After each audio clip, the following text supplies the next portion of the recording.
Hi, I'm Sam, Flying Kite, and welcome to the Horror Show. It's week 30, and today I'll be reviewing The Exorcist. And this version is the version you've never seen before. Yeah.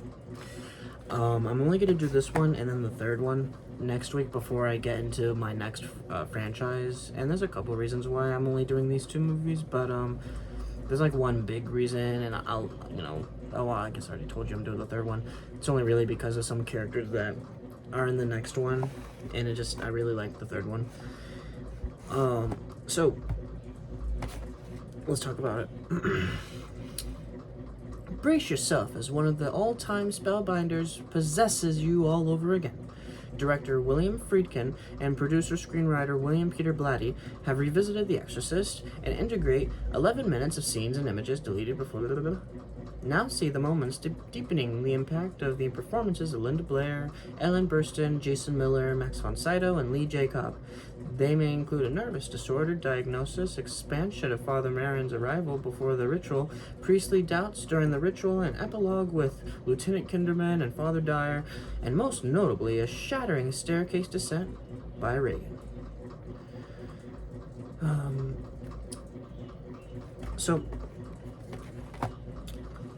I really like this movie.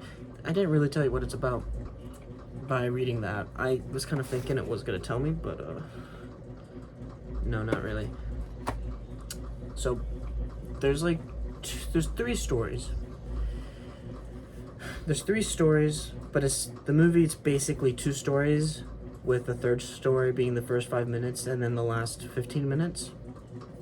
But it's like these two stories. The first one being this girl and her mom, and she's getting possessed, but the mom doesn't know what it is, so she's going to the doctors. Doctors don't know what's wrong with her, etc., etc., and she just doesn't know what to do.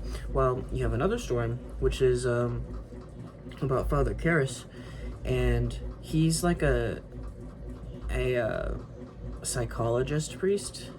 He's basically someone that, like, if someone is curious about like some problems or whatever, he could give them like what's most likely happening to them, which is like, oh, if your arm's hurting, it's not because there's a demon inside your arm or some spiritual reason. It could just be because of nerves or whatever.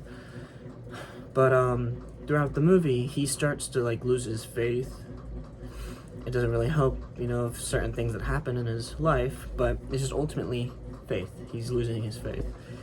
And the two stories end up intertwining when the mom, Chris McNeil, who's played by Ellen Burstyn, finds Father Karras and talks to him and asks to see her daughter, Reagan, who's played by Linda Blair.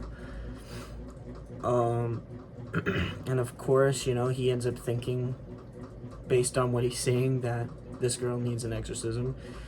He can't do it alone, so it's time to call him Max von Sydow, who plays Father Merrin in this movie. I love this movie.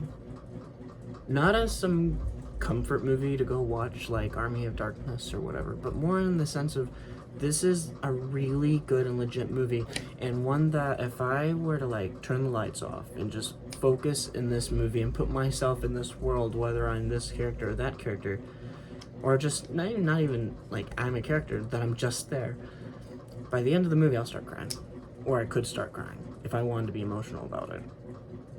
This movie is very powerful, the ending especially.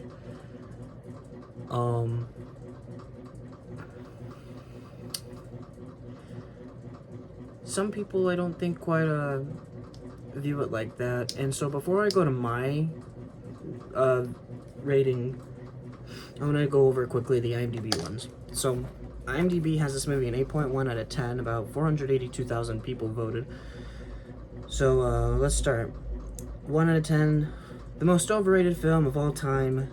Don't believe the hype. The Event movie. 5 out of 10, nothing to drop your head for. A classic should not age with time. This one did, in a bad way, not like wine. And 10 out of 10s, unmatched brilliance, one of the greatest ever, an intense and very terrifying movie that will make you sleep with the Bible if few nights in a row. So what's, I guess, my kind of main point about like this movie and whatnot? The 5 out of 10. The review that starts with a classic should not age with time. This one did in a bad way. When I was reading their essay, the review, I was just getting the impression that it was very surface level and very modern take on the movie. In which case, I get it. Because, like, sometimes when you watch an old movie like this, you have to view it in the lens of this movie came out in 1973. So, it's kind of hard to, go and be like, oh, this movie's like, I've seen this movie before, only because so many movies replicated what this movie has done.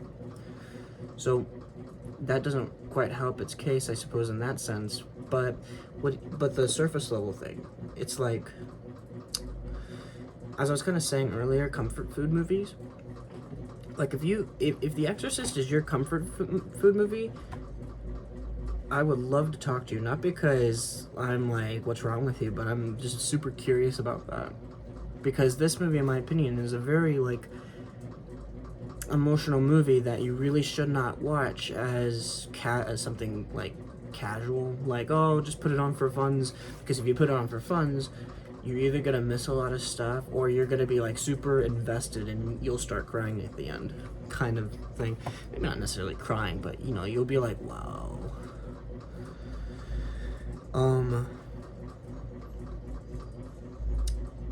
But yeah, it's like, this movie is a lot more than just a movie. It's, the subject matter of this movie, I would say, is very serious. It's about faith. And, as a Christian, that's, one of those things that seems to be very difficult in life and whatnot to find, if it's very daunting at times. But ultimately, watching a movie like this, the example that this movie gives, because, faith in the eyes of this girl's possessed and we need to help her. It's like, I can't save her. You can't save her, but one person can save her.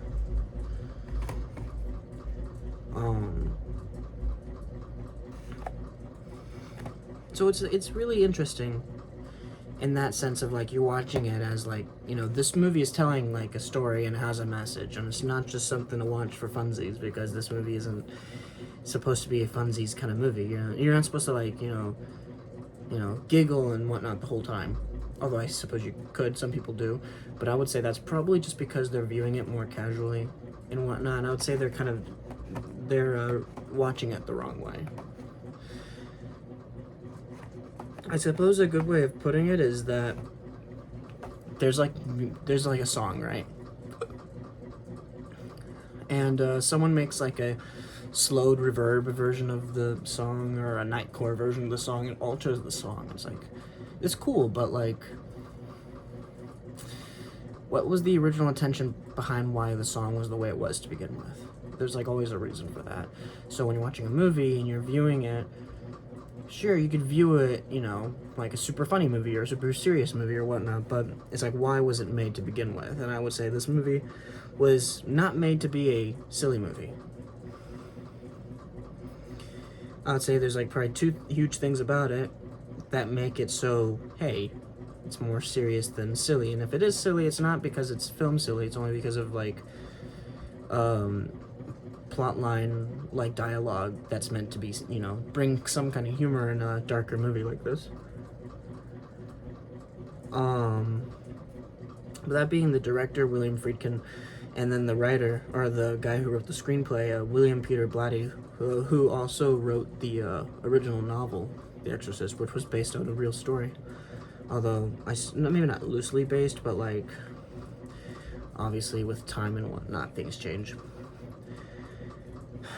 Sometimes anyway.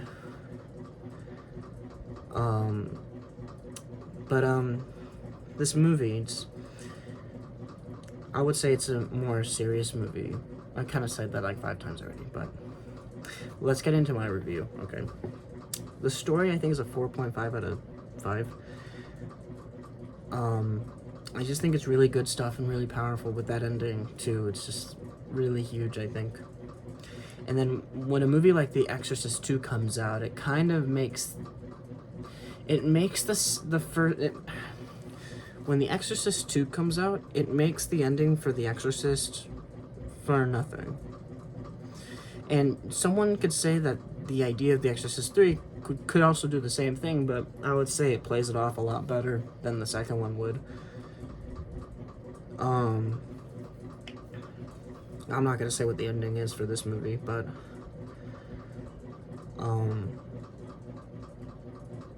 I just think it's a really good story and really good movie, and it's just like there's a lot of humanity and whatnot in this movie. See people going through it, right? That's why I have the characters as a 5 out of 5, because I think they're all great.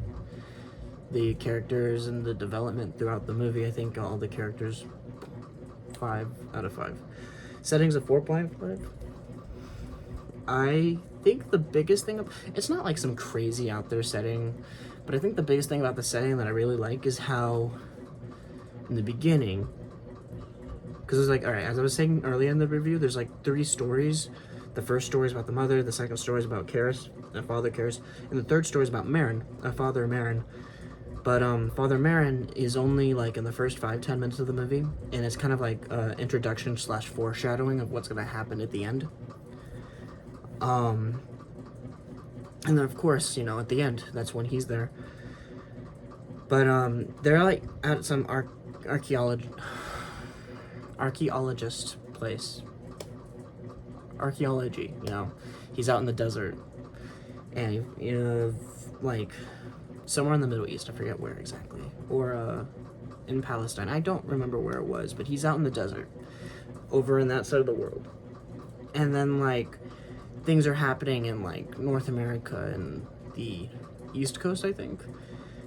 That being, like, I don't know, it's just, there's a huge distance, but, like, so much is going on. It just seems so big like that. But in the setting, of course, I think the biggest thing about the setting is this one place in the town that, you know, kind of is foreshadowed, I think. I'm pretty sure it's foreshadowed a bit in the beginning-ish of the movie, or middle. I forget exactly, but I'm pretty sure it's foreshadowed a bit. That being a long flight of stairs. I'm not gonna, you know, say what happens, but whenever I'm on like a road trip and we pass through like Pittsburgh or something, I see every now and again, not that obviously, because I don't remember where that was, but I see like staircases like that, and it just reminds me of this, and I loved that. The music's a 4.5 out of 5. It's twofold. The first part is that the music in the movie isn't some crazy, like, oh, I could just listen to this and just picture, you know, something completely different or idea breaking. But the main theme, that's, you know, that's something cool.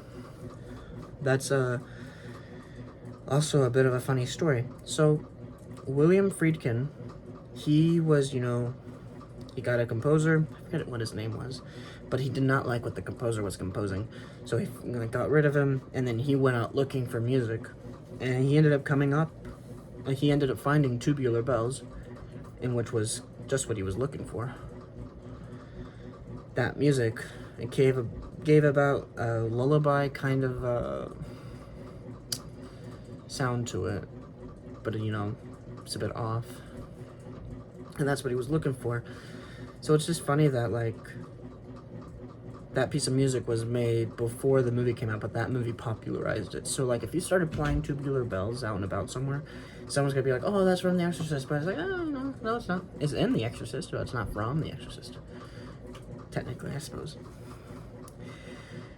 But I really like that theme. It's a really good theme. And then the atmosphere and effects, I'd say, is a 5. It's all just fitting and perfect, in my opinion. And, of course, the effects with the demon and the possession and whatnot. It's And then that scene at the end, right? The exorcism scene, obviously. I mean, if the movie's called The Exorcist, there's got to be an exorcism, right? Yeah. So ultimately, I have this movie as a 4.7 out of 5, and I think everyone should watch this movie at some point or another, but with a more, hey, there's like a reason behind, this movie isn't supposed to be for funsies kind of thing, in my opinion, anyway. Sure, there could be like funny or seemingly funny moments, but like,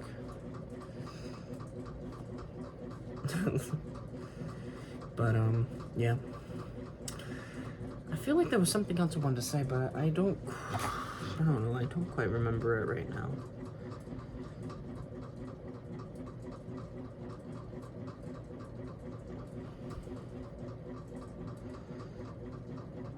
Yeah.